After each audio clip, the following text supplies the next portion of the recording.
This is awesome.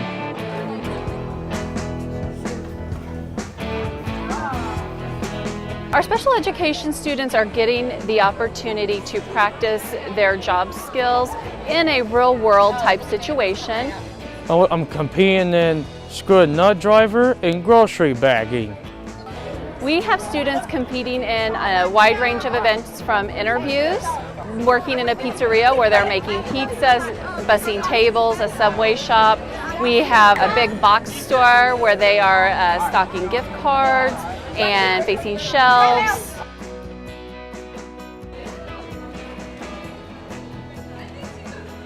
We're going to be doing the hanging clothes over there.